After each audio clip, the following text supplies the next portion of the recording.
आज के वीडियो में हम डिस्कस करेंगे डेरिवेटिव मार्केट। तो डेरिवेटिव मार्केट की अगर हम डेफिनेशन की बात करें तो डेरिवेटिव मार्केट ऐसे मार्केट होते हैं जहाँ पे डेरिवेटिव इंस्ट्रूमेंट्स का ट्रांजैक्शन होते हैं, उनके लेन देन होते हैं। तो डेरिवेटिव मार्केट की डेफिनेशन तो एकदम सिंपल है, जहाँ डेरिवेटिव इंस्ट्रूमेंट्स का ट्रांजैक्शन होते हैं। तो डेरिवेटिव का मीनिंग हमको समझना है कि डेरिवेटिव का मीनिंग क्या होता है, डेरिवेटिव इंस्ट्रूमेंट्स क्या होते हैं, उसकी मीनिंग हमको समझना है। तो definition and meaning of derivative market, तो पहले हम इसको रीड कर लेंगे, फिर हम इसको डिस्कस करेंगे। To understand the meaning of derivative market we need to first understand the derivative instruments. Derivatives are financial instruments whose value is derived from other underlying assets.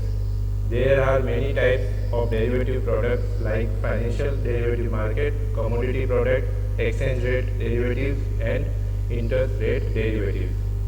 The underlying assets may be the original current price of commodity, the current stock price in case of financial derivative market, the spot rate of currency price, and the spot interest rate.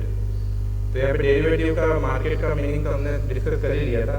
अब derivative instruments क्या होते हैं, तो derivative instruments इसमें बताया definition में कि financial instruments होते हैं। अब डेरिवेटिव से मतलब ये है कि डेरिवेटिव अंडरलाइंग एसेट से उनकी प्राइस आती है, उनकी वैल्यू कहाँ से आती है, हमने ये पढ़ा सेकंड लाइन में, whose value is derived from other underlying assets. तो डेरिवेटिव जो होते हैं वो फाइनेंशियल इंस्ट्रूमेंट जो होते हैं ना, उनको रिप्रेजेंट करते हैं। जैसे फाइनेंशियल इंस्ट्रूमेंट एक स्टॉक हो गया, अब स्टॉक का जो होता है ना प्राइस, उसके बेसिस पे उसका डेरिवेटिव का वैल्यू डिसाइड होता है। अब फ्यूचर एंड ऑप्शंस या फिर आप है ना फॉरवर्ड कॉन्ट्रैक्ट ले लो या स्वैप के कॉन्ट्रैक्ट ले लो, तो ये सब होते हैं, ये डेरिवेटिव होते हैं। इनको हम नेक्स्ट जो हम वीडियो बनाएंगे उसमें सबको डिटेल से डिस्कस करेंगे। तो स्टॉक की प्राइस पे क्या होता है कि है ना फ्यूचर की प्राइस फिक्स कर दी जाती है। अब आप इसको एग्जांपल से समझ लो कि जैसे आप लोग 12th में स्टडी करके आए हो या फिर ना आपने फर्स्ट ईयर सेकंड ईयर या फाइनल ईयर के वीडियो बन रहा है, तो आपके पेरेंट्स आपको प्रॉमिस करें कि आप अगर सेकंड ईयर में अच्छे परसेंटेज लेके आओगे या बीकॉम फाइनल में अच्छे परसेंटेज लाओगे तो आपको कोई गिफ्ट, समझ लो आपको बाइक दी जाएगी, या गर्ल्स है तो उसको स्कूटी दी जाएगी। अब आपको स्कूटी या बाइक मिलना किस पर डिपेंड है कि आप एग्जाम में अच्छा परफॉर्म करो। तो वैसे ही डेरिवेटिव, अब देखो आपका स्कूटी या बाइक का मिलना किस पे डिपेंड है, मार्क्स पे। तो आपकी क्या हो गया, मार्क्स हो गया ओरिजिनल एसेट हो गया, और उसके बेसिस पे क्या हो गया, और आपकी बाइक या स्कूटी है उसको आना या ना आना उस पर डिपेंड है।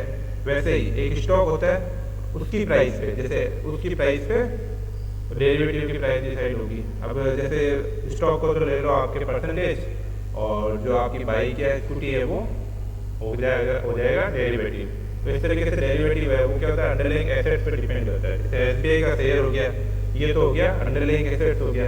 अब एसबीआई का शेयर फ्यूचर में बढ़ेगा या नहीं बढ़ेगा, या कम होगा या नहीं होगा, अगर ऐसी रिस्क है, इस रिस्क को हम मिटिगेट करने के लिए, रिस्क को कंट्रोल करने के लिए, या एक लिमिट तक लाने के लिए, या फिर प्रॉफिट कमाने के लिए, या स्पेकुलेशन करने के लिए जो ब्रोकर्स वगैरह होते हैं वो क्या करते हैं, वो फ्यूचर के ट्रांजैक्शन देते हैं। मतलब जो फ्यूचर, जैसे एसबीआई का शेयर, एसबीआई का फ्यूचर आएगा या एसबीआई का ऑप्शन आएगा, आपने शेयर मार्केट में सुना होगा ना, F and O market, future and option market. तो ये क्या होता है, ये डेरिवेटिव मार्केट होता है, जो हम डेली इंटरडे ट्रांजैक्शन करते हैं या कैश में अपने लेके शेयर्स को लेके हम अपने पास रखते हैं। ये तो क्या हो गया, शेयर मार्केट का पार्ट हो गया, सेकेंडरी शेयर मार्केट का हो गया। लेकिन एफ एंड ओ मार्केट है, फ्यूचर एंड ऑप्शन, वो डेरिवेटिव मार्केट है, और वहाँ पे फ्यूचर और ऑप्शन की वैल्यू कहाँ से डिराइव होकर आती है, वो डिराइव होकर आती है अंडरलाइंग एसेट। मतलब एसबीआई का शेयर, एसबीआई का फ्यूचर होगा, तो वो क्या हो गया, डेरिवेटिव हो गया। तो डेरिवेटिव और ऑप्शन में हम जब ट्रांजेक्शन करेंगे तो उसकी एसेट कहाँ से आएगी, asset secondary market share market से आएगी। जो एसबीआई का शेयर होगी उससे तो उसकी फ्यूचर वैल्यू आएगी। फ्यूचर के ऑप्शन, फ्यूचर एंड ऑप्शन क्या हो गया, डेरिवेटिव हो गया। फ्यूचर एंड ऑप्शन क्या होता है ये हम आगे वाले वीडियो में समझेंगे, लेकिन आपको ये पता करना है अभी तो कि डेरिवेटिव क्या होते हैं, जो है ना अंडरलाइंग एसेट होती है उसके प्राइस के बेस पे उनकी वैल्यू डिराइव होती है। अब इतना तो आपको पता चल गया। अब इसमें आगे डेफिनेशन में क्या कहते हैं, there are many types of derivative product like financial derivative market. और फाइनेंशियल डेरिवेटिव मार्केट के अंदर मैंने स्टॉक एक्सचेंज का जो आपको एग्जाम्पल दिया था, जैसे एसबीआई शेयर का, तो ये तो हो गया फाइनेंशियल डेरिवेटिव मार्केट हो गया, जिसमें क्या होगा, हर स्टॉक का फ्यूचर और ऑप्शन अवेलेबल होता है।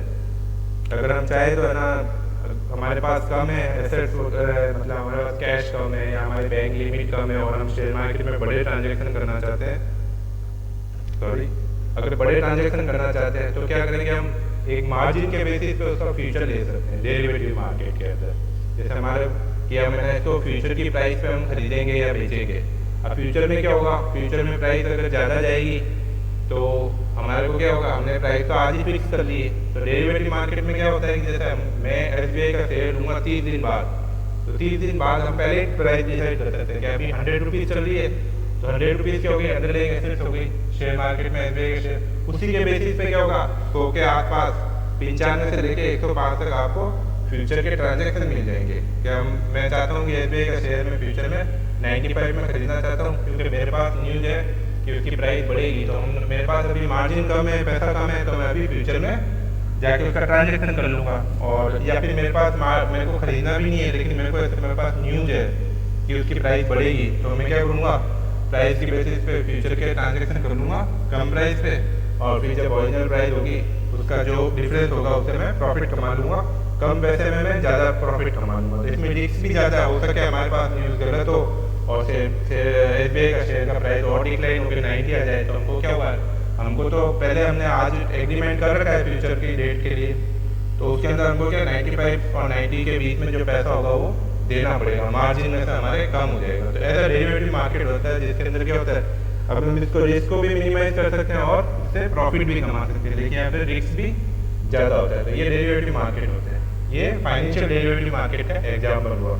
अब होता है कमोडिटी प्रोडक्ट का, तो कमोडिटी के भी डेरिवेटिव मार्केट होते हैं। कमोडिटी के कैसे होते हैं, जैसे हमको गोल्ड में इन्वेस्ट करना है तो हम गोल्ड के भी है ना, गोल्ड के भी फ्यूचर में ट्रांजेक्शन कर सकते हैं फ्यूचर की प्राइस पे। अभी 50,000 पर 10 ग्राम चल रहा है, तो हम क्या करेंगे कि भाई हमको फ्यूचर में खरीदना है, तो हम फ्यूचर की डेट पर हमको लग रहा है कि प्राइस और ज़्यादा हाई जाएगा, तो हम फ्यूचर की डेट के लिए फ्यूचर ले लेंगे या ऑप्शन ले लेंगे। ऑप्शन फ्यूचर क्या होता है, फॉरवर्ड कॉन्ट्रैक्ट क्या होता है, ये तो हम अलग से समझेंगे वीडियो के अंदर। तो उसके अंदर क्या होता है कि हम फ्यूचर के ट्रांजेक्शन कर लेते हैं कि हमको कमोडिटी है गोल्ड, या हमारी क्रॉप्स है तो क्रॉप्स के लिए भी क्रॉप भी एक कमोडिटी है। तो क्रॉप अगर फसल खड़ी है और फार्मर को अगर टेंशन है कि यार फ्यूचर में क्या होगा, इसकी प्राइस बढ़ेगी या कम होगी, तो वो अपने कमोडिटी के लिए पहले ही ट्रांजेक्शन कर देता है कि पहले फ्यूचर में कभी 3 महीने बाद मेरी मार्केट में तैयार हो जाएगी, तो फ्यूचर की डेट पे देख लेता है कि मेरे गेहूँ की फसल है, तो वो प्राइस पहले ही फिक्स कर देता है कि 3 महीने बाद मैं ये बेचूंगा, इस प्राइस पे बेच दूंगा। तो उसने क्या किया, रिस्क को मिनिमाइज कर दिया। उसके पास तो एसेट आनी है, वो कमोडिटी आनी है क्योंकि उसके क्रॉप खड़ी है, तो उसने क्या किया, फ्यूचर में जो भी प्राइस हाई जाएगी या कम जाएगी उससे अपने आप को उसने क्या किया, सुरक्षित कर लिया, सेफ साइड उसने पकड़ लिया। उसको लगा क्या, थोड़ा सा मार्जिन का या प्रीमियम का पैसा देना पड़ा वो फ्यूचर या ऑप्शन लेने के लिए या फॉरवर्ड कॉन्ट्रैक्ट करने के लिए। तो ये क्या कमोडिटी प्रोडक्ट के बेस से ट्रांजेक्शन होते हैं। एक्सचेंज रेट डेरिवेटिव, अब हमको कभी ऐसा होता है कि हमारे फिक्स रेट पे लोन लिया हुआ रहता है जैसे 10% पे, अब हमको लग रहा है कि इंटरेस्ट रेट आगे जाके बहुत डिक्लाइन हुई है, लेकिन हमको तो फिक्स रेट से इंटरेस्ट पे करना है, तो क्या करते हैं हम एक्सचेंज रेट मतलब 10% पे किसी को कहते हैं कि भाई आप हमको अगर किसी और पार्टी को ऐसा लग रहा है कि फ्यूचर में रेट बढ़ेगी तो वो क्या कर सकता है, वो फिक्स रेट पे या फिर उसको रेट को मिनिमाइज करना है, उसके फ्लोटिंग रेट पे इंटरेस्ट रेट ली हुई, तो हम उसके साथ क्या करेंगे, स्वैप के ट्रांजेक्शन कर लेंगे। स्वैप भी एक डेरिवेटिव होती है, उसके अंदर क्या होता है कि वो फिक्स रेट से इंटरेस्ट पे करेगा और हम क्या करेंगे, उसको फ्लोटिंग रेट पे इंटरेस्ट पे करेंगे। अगर हमारी न्यूज़ सही हुई तो हमको क्या 10% पे फिक्स पे हम लोन पे कर रहे हैं, अगर हमारी न्यूज़ सही हुई तो हो सकता है फ्यूचर में 8% चले जाए, 7% इंटरेस्ट रेट चले जाए, तो वो क्या होगा, हमको 7% ही पे करनी पड़ेगी इंटरेस्ट रेट, और हमारी जगह 10% वो पे कर देगा। तो ये भी एक तरह का डेरिवेटिव मार्केट है। और अगर हमारी न्यूज़ गलत गई तो हमको ज़्यादा इंटरेस्ट रेट 12% चल गई, तो फिक्स तो वो पे करेगा और हमको 12% हमको ज़्यादा पे करनी पड़ेगी। और इंटरेस्ट रेट के हो गए, एक्सचेंज रेट के भी हो गए। एक्सचेंज रेट डेरिवेटिव, ये जो हमने इंटरेस्ट रेट का बताया है, interest rate derivative. Exchange rate कैसे हो जाता है कि कोई इम्पोर्टर एक्सपोर्टर गुड्स खरीदते हैं, उसके पेमेंट आता है, तो वही है कि डॉलर की रेट, तो डॉलर एक इंटरनेशनल करेंसी है पेमेंट के लिए। अगर हम डॉलर का देखें तो डॉलर में भी फ्लक्चुएशन आते रहते हैं, कभी कम जाता रहता है, कभी ज़्यादा जाता रहता है, तो उसके भी अंदर ऐसे ही ट्रांजेक्शन हो जाते हैं कि फ्यूचर की रेट पे डॉलर को बुक कर लेते हैं, या हमारे पास डॉलर आने वाली है तो हम उसको सेल के लिए बुक कर लेंगे, और हमको पे करना है तो हम उसको बाइंग के लिए कर लेंगे, वहाँ से बाइंग करके हम फिक्स रेट पे उसको आगे वाले को पे कर देंगे। तो ऐसे डेरिवेटिव मार्केट है। डॉलर की जो डेरिवेटिव होगी वो किस पे डिपेंड होगी, डॉलर की करंट प्राइस होगी, तो वो डॉलर की करंट प्राइस होगी या एक्सपोर्ट प्राइस होगी या एक्सपोर्ट इंटरेस्ट रेट होगी, वो क्या होगा, या शेयर मार्केट के अंदर शेयर की एक्सपोर्ट प्राइस होगी, ये सब तो हो जाएगी अंडरलाइंग एसेट्स। और जो इनकी फ्यूचर प्राइस है या जो फॉरवर्ड आगे की प्राइस है या इनके ऑप्शन प्राइस है कि फ्यूचर में हम इस रेट पे लेंगे या नहीं लेंगे, ये ऑप्शन है, तो ये सारे जो हमारे पास ये इंस्ट्रूमेंट है, इनको तो जैसे फॉरवर्ड कॉन्ट्रैक्ट हो गया, इंटरेस्ट रेट का स्वैपिंग हो गया, फ्यूचर के कॉन्ट्रैक्ट हो गए, फॉरवर्ड के कॉन्ट्रैक्ट हो गए, ये क्या हो गया हमारे डेरिवेटिव इंस्ट्रूमेंट हो गए। और ऐसे इंस्ट्रूमेंट्स में जहाँ डील की जाती है उनको डेरिवेटिव मार्केट कहते हैं। तो डेरिवेटिव मार्केट शेयर मार्केट भी है, कमोडिटी मार्केट भी है या करेंसी मार्केट भी है, और इंटरेस्ट रेट का मार्केट भी है, मनी मार्केट के अंदर भी ऐसे ट्रांजेक्शन होते हैं। तो ये जहाँ पे भी ऐसे फाइनेंशियल इंस्ट्रूमेंट्स या डेरिवेटिव इंस्ट्रूमेंट्स के ट्रांजेक्शन होते हैं उनको हम डेरिवेटिव मार्केट कहते हैं। अब एक एग्जांपल ले लेते हैं, example of derivative contract. N Indian exporter receive $1000 in exchange for his export after 3 months। अब इसने क्या किया, एक्सपोर्टर है, इसने माल भेजा होगा, अब इसका पेमेंट आएगा 3 महीने बाद, जहाँ से माल जाएगा धीरे धीरे, फिर वो बिल्टी से छुड़ाएगा, वो अपने माल को चेक करेगा, फिर बैंक को कंफर्म करेगा, फिर बैंक पेमेंट करेगा। तो इस प्रोसेस में 3 महीने लगने वाले हैं, क्योंकि जहाज से जब माल जाता है, शिप से जाता है, तो धीरे धीरे ट्रेवल करके जाता है, तो उसमें टाइम लगता है।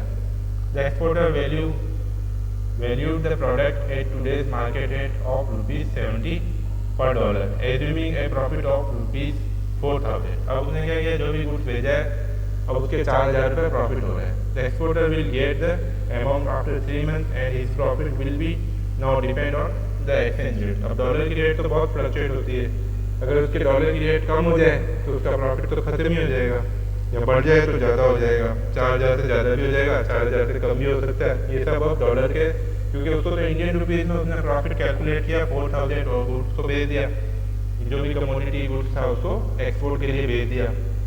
अब उसको क्या करना है, अब उसको तो वो तो एक तरीके से बिजनेसमैन है, उसको तो अपनी कमोडिटी है, समझो उसके पास हैंडीक्राफ्ट का आइटम है या स्टील का आइटम है या कॉटन या फैब्रिक है, कुछ भी उसने कमोडिटी भेजी है, तो उसको तो ये बिजनेस करना है, उसको डॉलर की रेट से क्या लेना देना।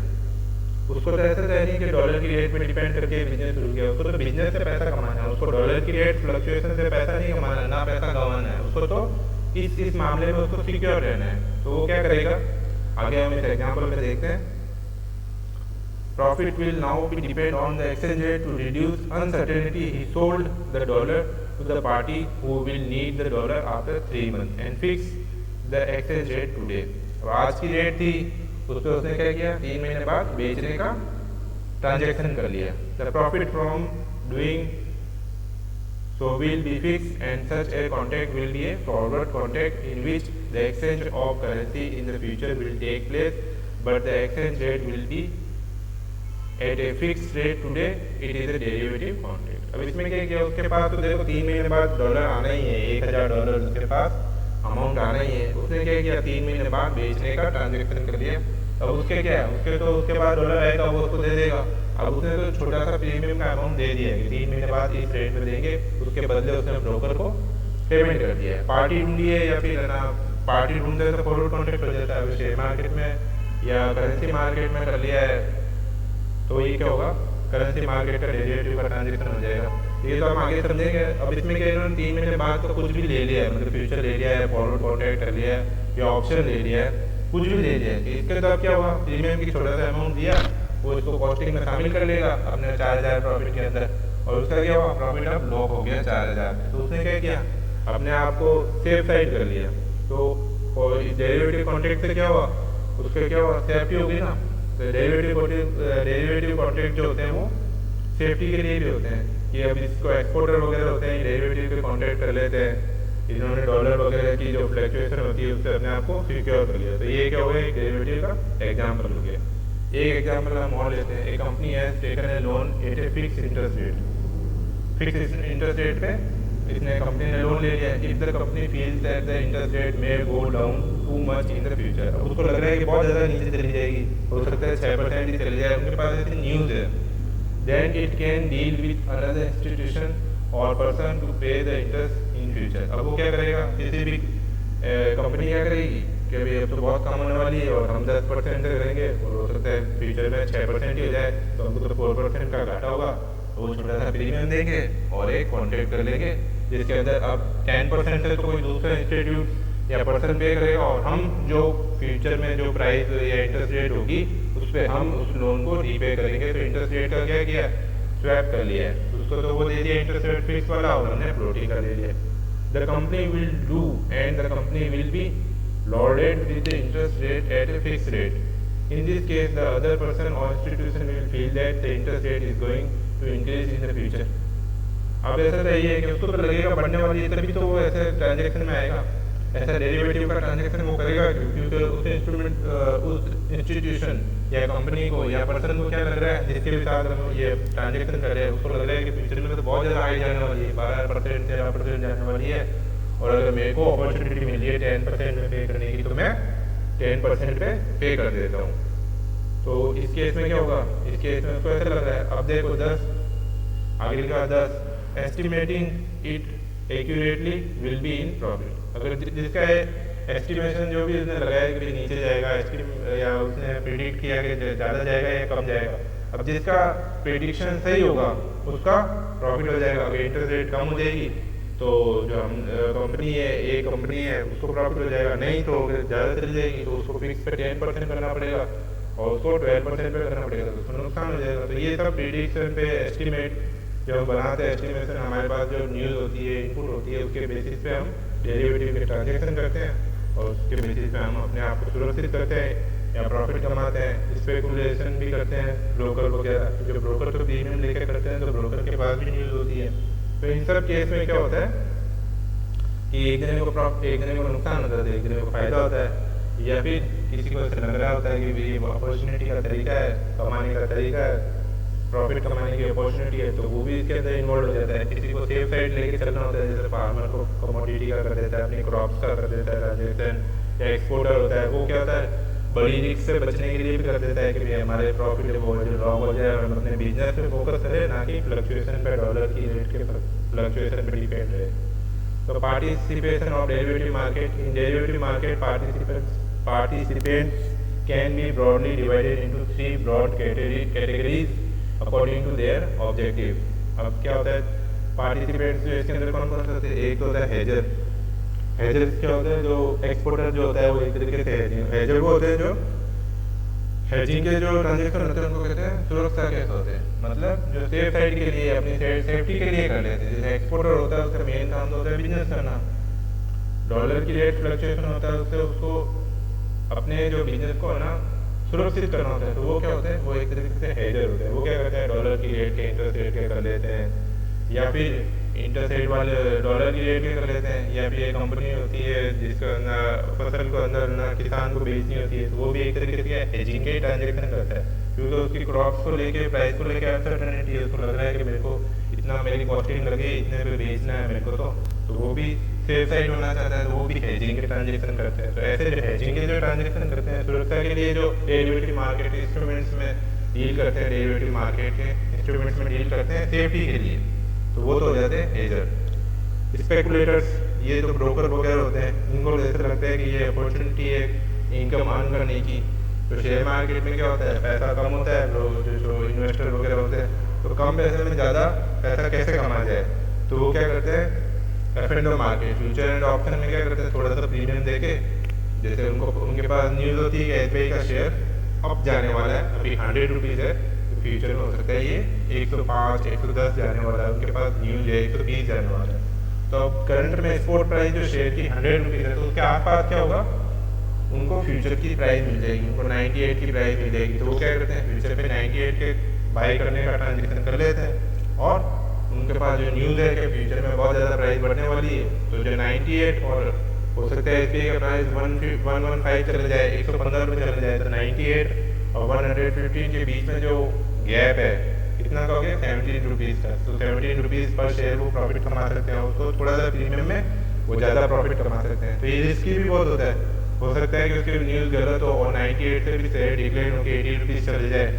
तो क्या होगा उसको बहुत ज़्यादा नुकसान हो जाएंगे। तो स्पेकुलेशन होते हैं इसमें तो बहुत रिस्क होते हैं, हेजिंग में तो रिस्क होती नहीं है, उसके पास डॉलर आना ही है और उसने तो अपना प्रॉफिट लॉक किया है, किसान को अपनी फसल बेचनी है तो उसने कमोडिटी के डेरिवेटिव मार्केट में ट्रांजेक्शन कर लिए तो उनके हेजिंग के अंदर तो कोई रिस्क नहीं है, लेकिन स्पेकुलेटर जो होते हैं स्पेकुलेशन करते हैं उनके अंदर क्या होता है, उनका प्रीमियम की राशि जा सकती है, पूरी की पूरी डूब सकती है, ऊपर से उनको प्रीमियम के अलावा उनको लॉस भी हो सकता है। तो वो जो मार्जिन रखते हैं, प्रीमियम तो देते ही हैं, ब्रोकरेज देते हैं ब्रोकर को, उसके अलावा जो उनकी जो मार्जिन मनी होती है वो भी खत्म हो सकती है। तो वो जो स्पेकुलेटर जो होते हैं, स्पेकुलेटर जो करते हैं वो स्पेकुलेशन ज़्यादा प्रॉफिट कमाने के लिए होते हैं, कम पैसे में ज़्यादा प्रॉफिट के लिए होते हैं। तो ये भी पार्टिसिपेंट्स होते हैं। और सी है आर्बिट्रेटर्स। आर्बिट्रेटर्स जो होते हैं वो अपॉर्चुनिटी में रहते हैं, उनके पास ना जो बिना रिस्क फ्री ट्रांजेक्शन करते हैं। जैसे एक मार्केट में अलग प्राइस है, जैसे शेयर मार्केट दो है, एक बॉम्बे स्टॉक एक्सचेंज है, एक निफ्टी है, नेशनल स्टॉक एक्सचेंज है। अब दोनों में प्राइस किसी एसबीआई के शेयर की इधर ऊपर नीचे चल रही हो 2-3 रुपये, कभी कभी थोड़े से टाइम के लिए चलती है, तो उनके पास क्या होता है, पैसा होता है, वो एक जगह ज़्यादा प्राइस चल रही है वहाँ बेच देते हैं और कम प्राइस होती है वहाँ खरीद लेते हैं। तो वो रिस्क फ्री ट्रांजेक्शन करते हैं, वो कभी भी रिस्क में इन्वॉल्व नहीं होते हैं। तो हेजर हमने समझ ही लिया था, एक बार उसको रीड कर लेते हैं। Hedger are those who contract to reduce their risk. Example like an Indian exporter would receive $100 in exchange of his export after 3 month. तो ये हमने एग्जाम्पल कर ही लिया था कि वो 4,000 रुपये प्रॉफिट लॉक कर लेगा।